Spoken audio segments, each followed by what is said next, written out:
أيها السيدات والسادة، أن نبدأ فعالية المحاضرة الثانية في بيت الترجمة. وبيت الترجمة لمن لا يعرف منكم فكرة اقترحتها الدكتورة سامية محرز منذ حوالي عامين تقريبا، واقترحتها على السيد وزير الثقافة وقتها الدكتور عماد أبو غازي، ثم حالها الدكتور أبو غازي إلى المركز القومي للترجمة لتنظيم فعالية للتعاون بين المركز القومي للترجمة عن وزارة الثقافة ولمركز دراسات الترجمة عن الجامعة الأمريكية في تنظيم ورش تدريب للترجمة. والفكرة الأساسية كانت لبيت الترجمة أن يدعى ضيف من الضيوف الكبار، من الباحثين الكبار في مجال من مجالات الترجمة، ليقيم في القاهرة لمدة أسبوعين، يلتقي بمجموعة منتقاة من الدارسين حول موضوع محدد. وقعت الاتفاقية بين وزارة الثقافة وبين الجامعة الأمريكية بحضور مدير المركز القومي للترجمة ومديرة مركز دراسات الترجمة، وبدأت أولى دورات هذا البيت باستضافة البروفيسور مايكل كرونين في فبراير 2012 لكي يتحدث عن دراسات أستاذ دراسات الترجمة، لكي يعقد ورشة لمجموعة من الدارسين عن دراسات الترجمة ويلقي محاضرتين عامتين. ثم كانت الدورة الثانية فيما أعتقد في يوليو من العام نفسه عام 2012، واستضفنا فيها الأستاذ محمد الخولي كبير مترجمي الأمم المتحدة لكي يتحدث أيضا إلى مجموعة مجموعة أخرى من الدارسين عن اللغة العربية في الوسط الدولي وعن اللغة العربية في المؤسسات الدولية المختلفة، وألقى أيضا محاضرتين عامتين. فالإطار العام دائما لبيت الترجمة ورشة للترجمة تعقد على مدار 3 أيام يحضرها الدارسون ويتناقشون مع الأستاذ المتخصص وينتجون نصا للترجمة في النهاية أو ثمرة في نهاية هذه الورشة، ومحاضرتين عامتين، واحدة قبل الورشة ثم الأخرى بعدها. المحاضرة الأولى للأستاذ بايس كانت منذ أيام في الجامعة الأمريكية، وكان موضوعها ترجمة وسائل الاتصال الاجتماعي، وسائل الاتصال اللحظية والثقافة الشبكية والمترجم. واليوم موعد المحاضرة الثانية. الأستاذ بايس خريج فلسفة، دارس للفلسفة وشاعر، ومهتم جدا بالوسائط التكنولوجية وعلاقتها بهذه الفلسفة وبوسائط الاتصال بشكل عام. وهو مؤسس لمؤسسة ميدان، وهي من مسماها يعني عربية، مؤسسة فاعلة في فكرة التواصل.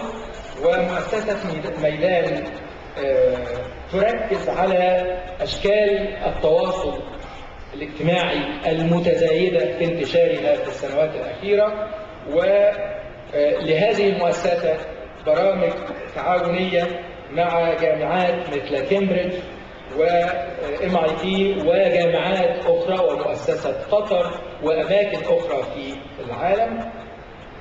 ومهتمة أيضا بالتواصل بين الباحثين في مجال الأديان وترجمة النصوص المقدسة، ولها مشاريع للتعاون مع جهات متعددة في العالم العربي وفي العالم. أنا سأنتقل سريعا إلى تقديم البروفيسور بايس لكي يتكلم اليوم عن ترجمة وسائل الاتصال الاجتماعي والتكنولوجيا. ترجمة وسائل الاتصال الاجتماعي في علاقتها بالتكنولوجيا.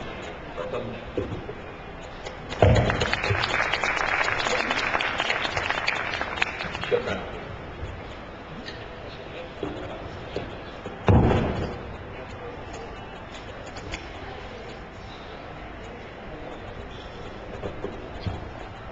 Thank you all kindly for coming this evening on such a chilly evening especially.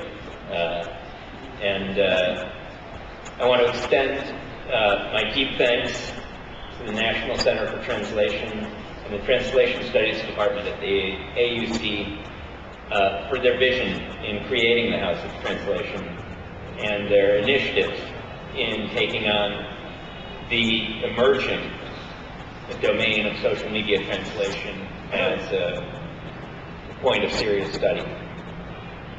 And I reserve special thanks to my friend Dr. Samia Mehrez, without whose vision and efforts I would not be with you this evening. I also want to say a special thanks to the students in my workshop over the last week. Some of the most brilliant and inspiring students I've had the chance to be with, and very grateful for their work. All right. So the subject of my talk this evening is translation technology. To say how it is that we can use digital tools to aid in our work, or in translating and disseminating words on the internet. This is a broad field. Includes computer-aided translation, voice and speech recognition software, and machine translation. In my remarks this evening, I'll forsake the first two important domains to focus on machine translation of digital content, offering a brief historical tour of machine translation, its history and its theoretical roots. I'll finish with a view to a few hybrid human plus machine translation approaches for solving for the particularly challenging domain of social media translation. My personal context for this discussion is probably worth disclosing at the outset. In my role as the founder of the Medallion Project, I've had the good fortune of working with some of the leading researchers in the machine translation world. At a time, early 2005, when crowdsourcing was yet to enter the lexicon, and the first tweet had not been conceived, when Facebook had 1 million users, a small group of us dreamed up an idea for using human plus computers to improve the amount of media and knowledge exchange happening between Arabic and English speakers on the internet, going both directions. We were extremely fortunate that the funders at MacArthur Foundation and researchers at Carnegie Mellon University and IBM saw promise in the crowdsourced model for generating training data for MT systems. We spent the next 4 years doing research and development with 2 IBM research teams, trying to develop an engine trained on informal and dialectical Arabic, and equally focused on English to Arabic translation. Unfortunately, we discovered that online Arabic content did not, of the conversational form, did not fit into tidy dialectical boxes, and our grand visions of instant communication across languages and 5-year research horizon proved unrealistic. What is self-evident in my giving this talk is that we've been able to work on this problem for almost 8 years now. We've had time to fail and learn while working on important problems. Problems like interface design for multilingual interaction, workflow design for social media translation. I should also emphasize tonight that we've also pursued work related to social media annotation and publishing. Medan has expanded its focus beyond translation workflow and has been working for the past year on projects for Al-Masr al-Yum, Egypt Independent, and now Walad al-Balad on another aspect of the context problem, designing and developing a tool called Check Desk for verifying social media and doing serious journalism and fact-checking them on top of social media. So while my remarks this evening will be focused on a discussion of the history, promise, and pitfalls of machine translation, do know that we pursue this discussion as belonging to a set of considerations that more broadly organizes under the theme of technology and design on the social web as a means of providing wider, deeper, and better understanding of the world we share. Why do we gather here in Cairo to talk about translation technology applied to social media content? Well, we're close to history here, both geographically and temporally. To remix a remark made earlier this week, new media is, as a set of tools we add to our linguistic operating system, fundamentally shifting and evolving the way we use language, create knowledge, and share meanings. The implications of these shifts, I would argue, would instill in all of us, politicians, translators, academics, and practitioners of language, a sense that the meaning of our world, held in the ideas and opinions of several billion people and expressed through several thousand languages and evolved through the exchange of communications, is more malleable, more transparent, and more attainable than at any other time in human history. But the extent to which these narratives reach a global audience is limited primarily by linguistic silos. The social media translator is the critical bridge to global reach in this real-time setting. Translation is the last missing piece of the fully networked internet.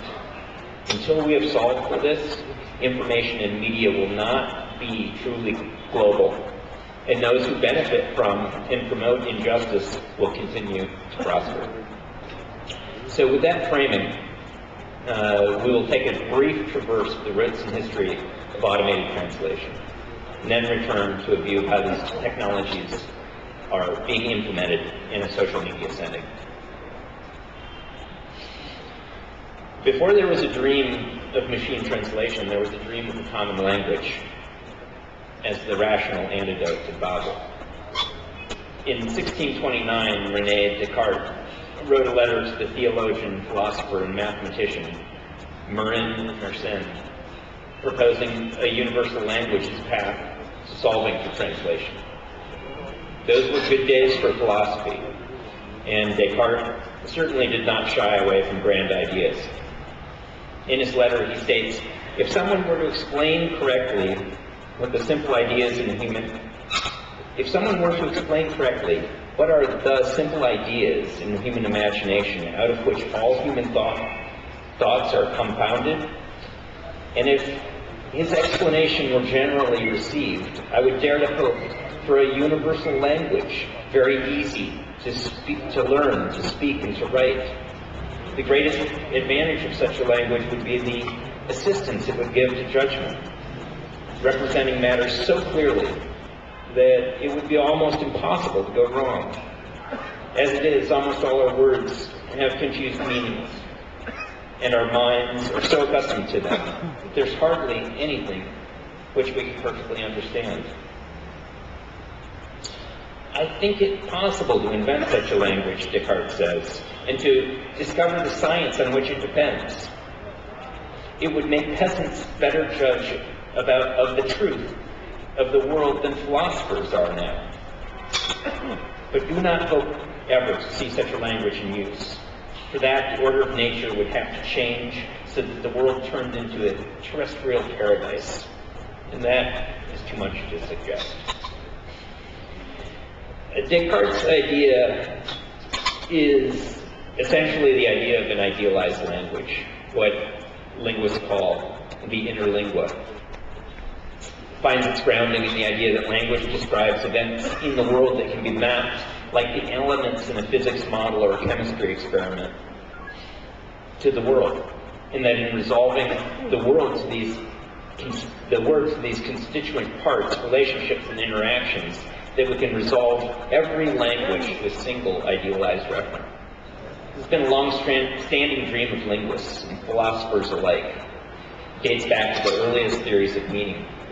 The Platonic ideal as holding the referent, the word, and the object in the world.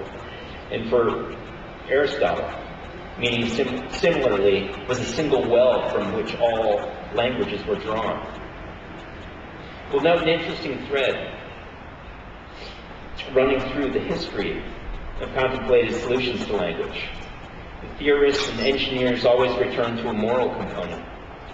Descartes clearly states that the notion of the interlingua does not just solve for understanding across languages, it enables peasants to more easily access the truth than philosophers.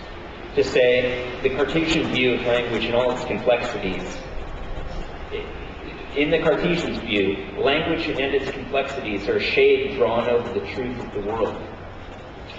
It is interesting that 400 years later, Wittgenstein would assert that the problems of philosophy are just the bumps on the head given to philosophers when they run up against the limits of language.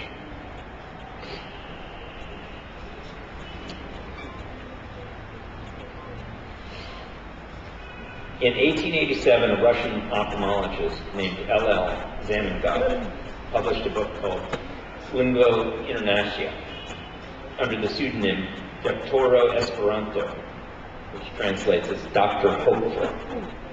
In this book, Zamengov methodically documented the language he had invented to substitute for all other languages.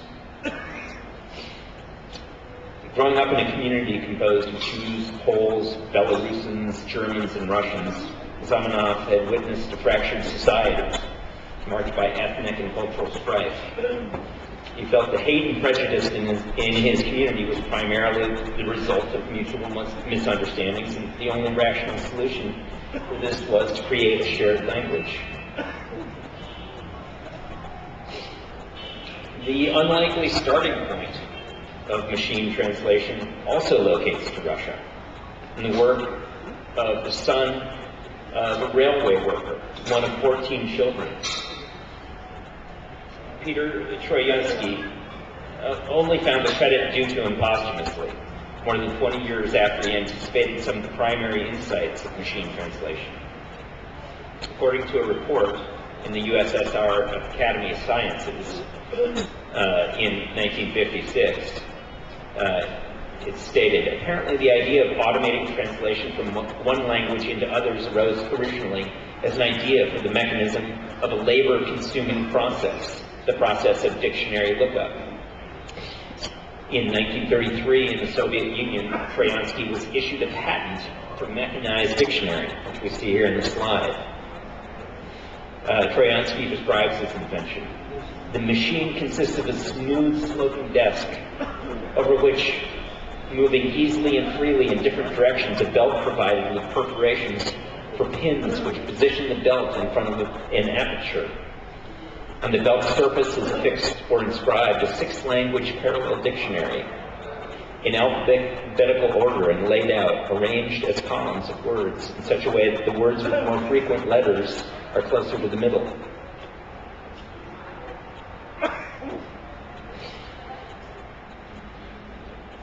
On March 4th, 1947, an American scientist named Warren Weaver wrote a brief memo to Norbert Wiener at MIT. Letters generally thought to be the first formal proposal to apply computing to the translation challenge. In his letter, he stated, "One thing I want to ask you about is this, a most serious problem for UNESCO and for the constructive and peaceful future of the planet is the problem of translation, as it unavoidably affects the communication between peoples. Huxley has recently told me that they are appalled by the magnitude and importance of the translation job at UNESCO. Recognizing fully, even though necessarily vaguely, the semantic difficulties because with multiple meanings, etc., I've wondered if it were unthinkable to design a computer that would translate Even if it would only translate scientific material, the result, it would seem to me, worthwhile. Weaver continues, one naturally wonders if the problem of translation could conceivably be treated as a problem of cryptography. When I look at an article in Russian, I say, this is really written in English, but it has been coded into some strange symbols. I will now proceed to decode. An insight that would guide much of future machine translation development. On January 7, 1954, engineers from Georgetown and IBM University demonstrated the ideas that Weaver had anticipated, automatically generating 60 sentences into English from Russian. The experiment was run on a small scale, coded in machine language, and run on an IBM 701 computer that has about 1/100th of the compute power of most phones nowadays. The language model had a vocabulary of just 250 lexical items, stems and endings, and a limited set of just 6 rules. But as we see throughout the history of automated translation, it made for very good press. With the United States and Russia engaged in the early days of the Cold War, the impact of the event was not lost on the organizers, or the many journalists that they arranged to watch, as Romanized Russian was typed into the machine. John Hutchins writes, it was probably the most widespread and influential publicity that machine translation ever received, and it was undoubtedly the first non-numerical application of the newly invented electronic brains that most people had heard of. Excuse me. Translation itself was a largely unknown art, and the prospect of a machine capable of deciphering foreign languages was exciting. The demonstration raised the expectations of fast and easy international communication in a world that had already become divided by confrontations and misunderstandings between the United States and the Soviet Union. The press covering the event wrote, it is expected by IBM and Georgetown that within a few years there will be a number of brains translating all languages with equal aplomb and dispatch. While it is true that the IBM Georgetown demo was the first time an automated approach to language translation was implemented through a computer program, the extremely limited set of words and sentences and the relatively small number of rules in the system created an artificially easy experiment. The funding that flowed into MT research as a result over the next decade did not offer the return on investment that the funding agencies expected. In spite of this modest framing by the principals, the media juggernaut had worked its effect on both public perception of NT and the funding decisions by a range of U.S. government agencies. Agencies caught in the hysteria of the Cold War and the promise of understanding. Russian scientific writings and spying on our Sputnik launching adversaries across the globe. It was reported that more than $20 million in research funding flowed into MT research in the late 50s and early 60s. And then the results started coming in.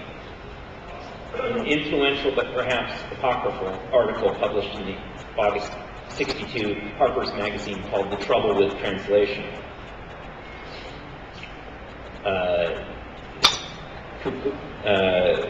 John Hoven wrote, our own attempts to communicate with the Russians in their language may be no more successful.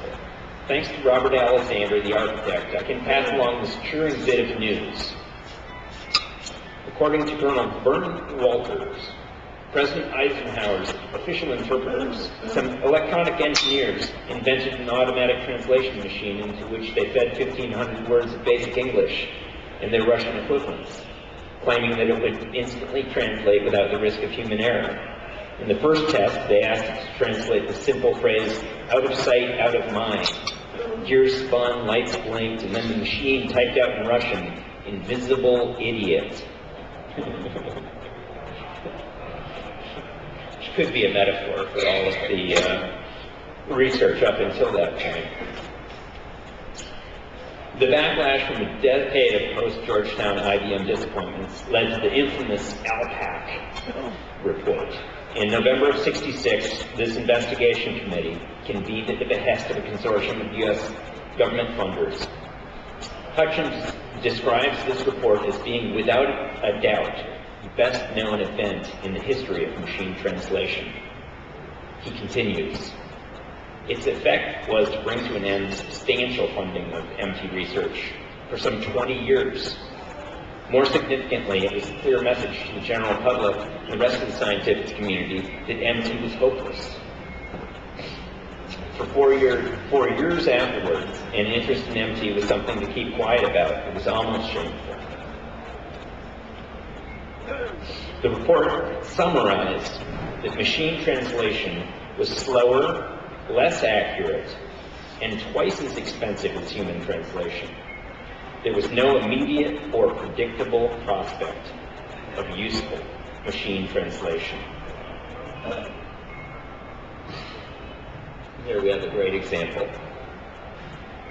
The sign says, "Dos burritos por favor," and burro is in Spanish also. Burrito is a diminutive form of donkey. So instead of ordering two Mexican sandwiches, the brain is asking for two young donkeys.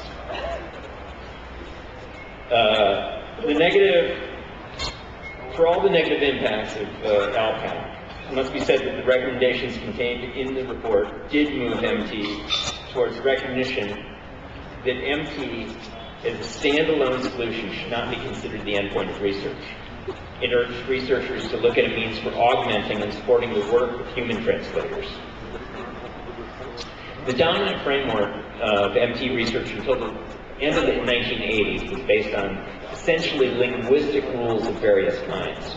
Rules for syntactic analysis, rules for lexical transfer, rules for syntactic generation, rules for morphology, lexical rules, etc. The rules-based engines, like the IBM Georgetown engine, sought to codify the language and create models to move between two languages, the source and the target. However, in the 1990s, with the rise of computing power, as exemplified by Moore's law, the maxim that the number of, or the power of a microchip increases, doubles every year to 18 months, and the development of large line data sets called parallel corpora set the stage for a new approach to automated translation. These new techniques are referred to as corpus-based approaches. Example-based MT and statistical machine translation are distinguished from the rules-based and interlingual approaches which had dominated MT research from the 60s through the 80s. Over the past decade, almost all the serious progress in machine translation has come through statistical methods. Our experience working with IBM on the Mediana engine is telling. At the outset, there were two groups working in parallel. Salim Rukos and his team at the Watson Lab working on a statistical engine trained on informal Arabic. Actually, the original data sets for the project were dialectically sorted. We had translators marking dialects to build an engine would be more appropriately trained for the informal and conversational content found on the web. The second group, led by Michael McCord and Violetta Cavelli-Sforza, was working on EBMT, example-based. The theory we started with was that these two systems could be hybridized, run in parallel, and that we'd see gains. What happened in practice is the EBMT system was never able, the more intelligent system was never able to improve the outputs of the powerful SMT system. Didn't know a thing about language, but just crunch a lot of data. Hutchins explains the theory of SMT. The essence of the method was first to align phrases, word groups, and individual words of the parallel texts, and then to calculate the probabilities that any one word in a sentence of one language correspond to a word or words in the translated sentence with which it aligned in the other language, building a translation model. The outputs were checked and rearranged according to word-to-word translation frequencies in the target language, derived from the corpus of bilingual texts, called a language model. What surprised most researchers brought up in linguistic-based methods was that the results were so acceptable.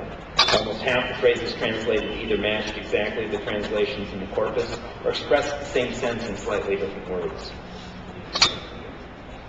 SMT treats translation as a machine learning problem. It means that we apply a learning algorithm to a large body of previously translated text. The learner is then able to translate previously unseen sentences. With an SMT toolkit and enough parallel text, according to Lopez, we can build an MT system for a new language pair within a very short period of time, perhaps as little as a day. And these statistical methods are not just applied on parallel data. This is an important point. The probability of an accurate translation is calculated in part by the likely occurrence, the statistical probability of a phrase or a sentence in a monolingual target language data set. What this means is that with enough computing power and enough processing time and enough monolingual training text in the digital form, here consider that there are 41 trillion pages available to these researchers on the internet, we can arrive at remarkably high quality translation output with a modest amount of parallel corpora. Unfortunately, for the area of our concern, the translation of the first person, user-generated social media content, social media, in the parlance, doesn't have many followers, friends, or likes. Why is this? The architecture of the social web is not just distributing more cute cats and grumpy pandas. It's also having an influence on the velocity of our linguistic evolution, or devolution, de-evolution, as fans of stable identities and societies might argue. The following factors are fueling this linguistic evolution. We might start with the sheer frequency of the exchange. With the discussed 41 trillion pages on the web, 2.1 billion internet-connected users, we're seeing an unprecedented amount of sheer language exchange. In 2010, Eric Schmidt, then CEO of Google, and a person who's in a pretty good position to make this assessment, quipped that more data is created every 48 hours than was in the period from the start of history through 2003. We're creating and exchanging words at an unprecedented velocity, allowing new words, grammars, and memes like the grumpy panda and the lolcats, quickly passing fads on the internet, to quickly surface, evolve, and sometimes to even move between language communities. And I can speak to this on first-hand experience as I walked into a room last week, 2 weeks ago, in San Francisco, and watched 13-year-old English-speaking boys laughing hilariously at panda videos in Arabic. I guess my work is filtering down to my children. Second factor affecting this linguistic evolution is the arbitrary constraints imposed at the application level. 140-character limit of Twitter, to choose an explicit example. The effect these have on word and grammar choices. Given a choice between more meaning and better grammar, the crowd votes resoundingly for the former. And when we consider that grammar is created in service of meaning, we should not be surprised with the results. Third is the real-time nature of this publishing. When relevance is decaying over time, participants are not motivated to frame ideas in formal linguistic structures. These three factors work to contribute to a new social contract between human language and its practitioners, which, by the proof of use, has radically changed the acceptable range of improvisation vis-a-vis the written word and its grammatical formalities. Witness the following machine translation outputs from the tweets our workshop participants translated over this last week. Here's what the machine has to say from Port Said. I'm not sure who the coconut governor is, but I bet that's probably not accurate. This one also leaves me guessing. This one looks like a well-formed sentence. I'm not sure that's what the original author intended, though.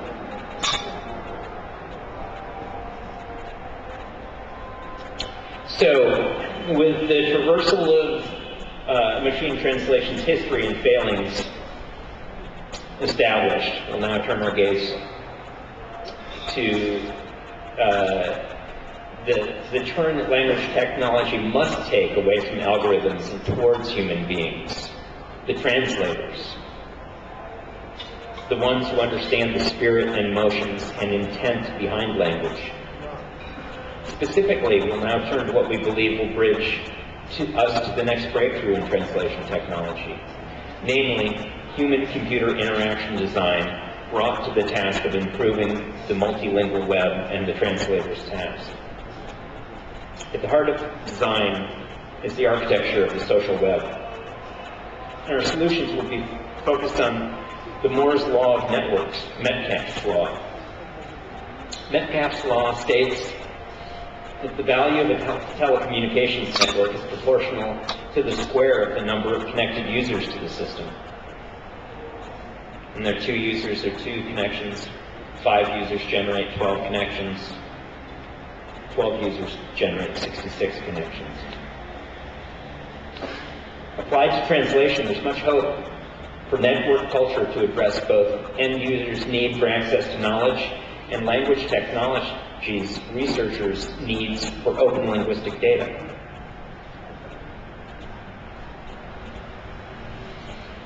Here now are a few projects that have worked to combine technology plus translators on the web. My organization, Median's first goal was to bridge conversations on media. We had an experiment with a novel user interface for design. What we started with was a hybrid approach for solving for translation. In this approach, we combined the speed of MT plus the accuracy of people, in theory. Very early on in the project, we figured out that what we lacked was not just a better translation engine, but a better user interface for participating in and viewing translations on the web. In other words, what we found is that the web, while great at connecting nodes on the network, has pretty bad, actually no, interfaces for connecting people across languages.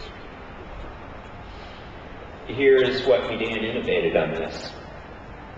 It's design innovation in service of technology. We show 2 languages on one page. The source text is white, the target's gray. Translators are featured prominently, given credit for their work. And the fact that our reader is looking at translation, or is looking at the content that's been translated and is visible to another user, is apparent in the user interface itself. This is open design, by the way. Part of network culture is the protocols, open source licensing, Creative Commons licensing. It allows ideas, words, source code to be shared and reused. And the beauty of this is that a research team called me up 2 weeks ago and said they're going to lift our interface design for their new project. This is a view of the translator's page on our application. It shows a stream of all the translations the translators generated, allows them to embed that on a blog, shows time and date stamps for when the translations were made, and allows any translator to come behind and revise these. It's not perfect, but it's a start. In the social media setting, I'll talk about one of our experiments. In December 2010, the international media largely overlooked the early days of the unrest in Tunisia. Tweets were getting out, but they were primarily in Arabic and French.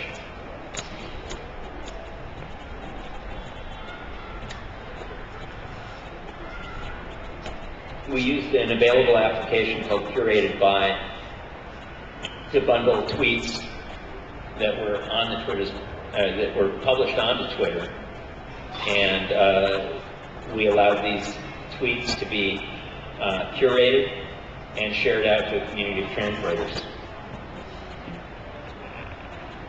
We could invite a team of translators around a single bundle on this application, and we used the comment field, as you'll see, to generate translations. We pushed these translations back onto Twitter using formality for indicating that they were translations, and bundling that entire translated object up as a URL so that our translators could use a longer form translation. Like much of the social web, practices are just formalities that are adopted. Here we adopted a formality around the translation tag. We decided that the tweet should be framed as an @reply to the author, so that they were aware that someone was translating their work. Down below you see a link that indicates where on this application we're using this tweet is housed, and if a user clicked through on that, they would then see the original source and the target. So the formality we used around the hashtag translation was AR2EN, and later EN2AR. Having that hashtag let people know we were translating and creating a useful feed of translated content as a hashtag. An example of a few of the translations.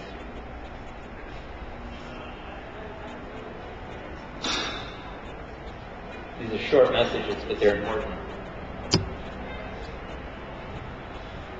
After piloting in Tunisia, we began to work with a team translating Jan 25. When the internet was cut, there were a few users who were able to get out tweets, and we put together a team of people translating those.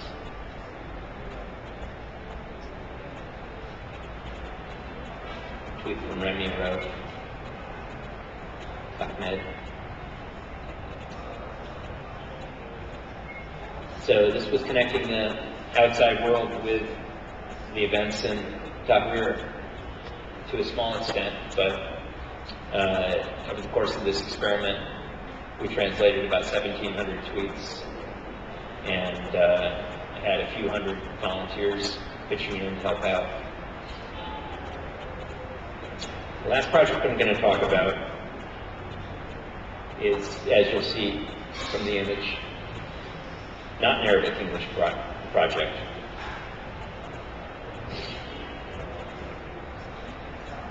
This is a project by one of BDN's newest team members, a young Chinese designer named Anja Nina. It's called Bird's Nest, Ai Weiwei in English. Ai Weiwei is, according to Art News, the most famous artist in the world. He's also locked inside a compound in Beijing. He has limited freedom. He has an ankle bracelet that tracks his movement. And he's been told that he can't tweet. but he's not listening to the authorities, and he's tweeting. So An started a project to translate into English every single tweet Ai Weiwei puts out. The group site was created using available tools, in this case a Tumblr account, to allow anyone in the world to contribute one-off translation of Mr. Ai's tweets. Each translation then was automatically ported to Twitter at Ai Weiwei English. As you can see in the slide, Bird's Nest was developed to offer a direct translation, was created with a bilingual layout, much like Median. The column format ensures transparency for bilingual speakers and easy viewing for monolingual speakers. Additionally, by taking the site onto Tumblr, many Chinese speakers were able to access Ai Weiwei's tweets because Tumblr was not blocked in China. Each translation on the site receives a timestamp and an author attribution. Each translator retains a Creative Commons license, individual license to their translations. The simple button, tweet button, keeps track of the number of times a given translation is retweeted. Here's the back-end tool developed for the project. Facilitates the work of many dedicated translators and editors behind the project. Automatically parses Ai Weiwei's most recent 200 tweets and provides a simple tool for translators to sift through the plethora of messages he puts out each day. There's embedded Google Translate to help English speakers quickly scan the messages. And each tweet displays basic information like our retweet count, a button to look up all the words in an available online dictionary, and a post to the Tumblr button. This project is open source, built on Python, and it's available for downloading on GitHub. An is leading an extension of this project, which will be called Median's Translate Desk. It's a joint initiative with AUC, and we hope to be releasing it 12 months from now. So,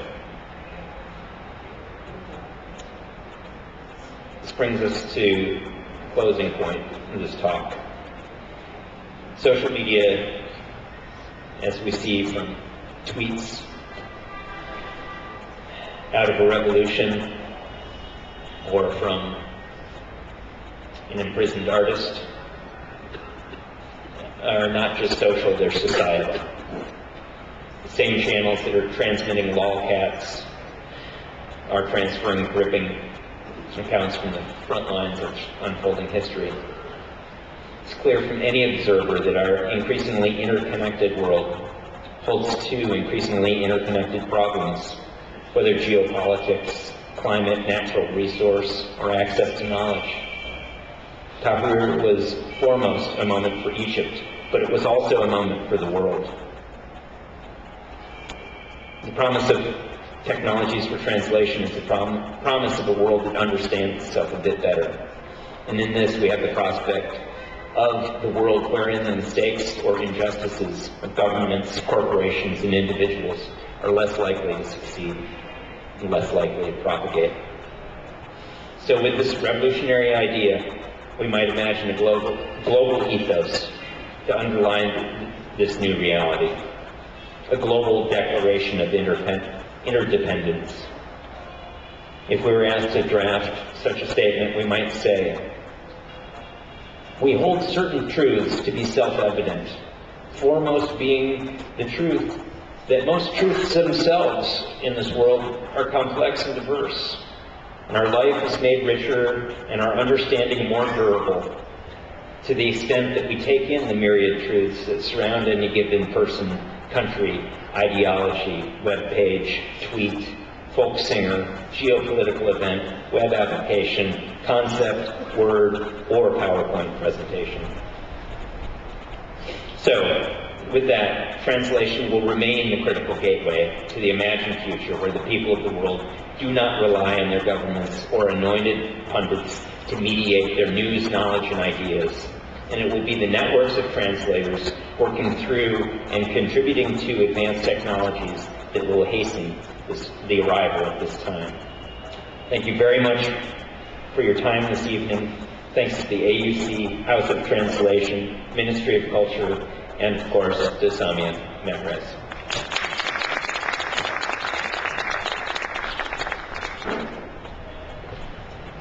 شكرا مرة أخرى للأستاذ بايس على هذه المحاضرة، والجو طلع برد علينا زيادة في البيت، برد جدا ما توقعناش إنه يطلع برد كده. إنما أنا هترك الدكتورة سامية محرز، الزميلة العزيزة الدكتورة سامية محرز، أن تدير النقاش مع الدارسين ومع الأستاذ بايس، لأن هي أعرف مني بموضوع المحاضرات والنقاش. مساء الخير. اولا بشكركم على الحضور والمصابره على الحضور بالرغم من الجو السيء ده، وارجو ان يكون في يعني الناس مستعده فعلا بعض الاسئله، يعني لن نطيل لان الجو مش هيساعدنا في الاطاله، لكن يعني ارحب بالاسئله. انا مش شايفه في الحقيقه الناس، وهطلب إذا سمحتوا اللي عنده سؤال ممكن النور اللي ورا ده ممكن يتفتح. احنا مش شايفين، او ممكن نطلب مثلا من اللي هيسأل السؤال اذا او يتقدم بالظبط، عشان بس احنا مش شايفين من هنا. حضرتك عندك سؤال؟ احنا مش شايفين الناس قدام. سؤال هنا قدام، اتفضل.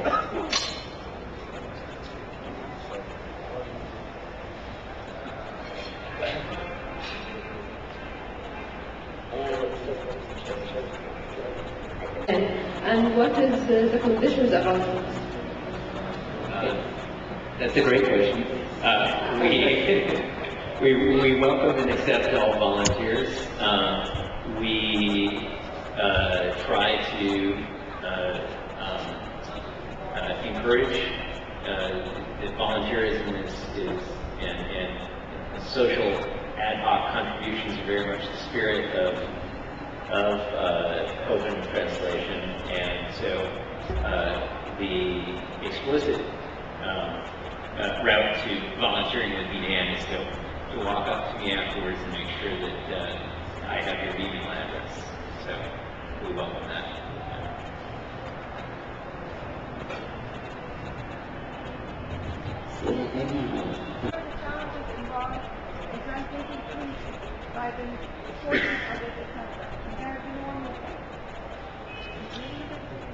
What are the challenges of translating tweets? I should have the students come up and answer that. We've been doing this. So, not only are the sentence structures highly informal, but the use of words, symbols, mixed language, it's such a menagerie of non-grammatical and hyper-linguistic salad, let's say, that the translator has to make up the rules on the go. So and we have the limits of 140 characters as well.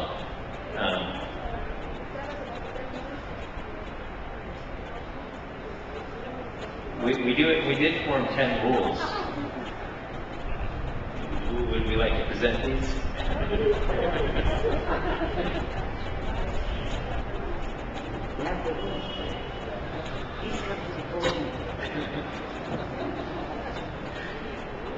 These rules were invented during the workshop.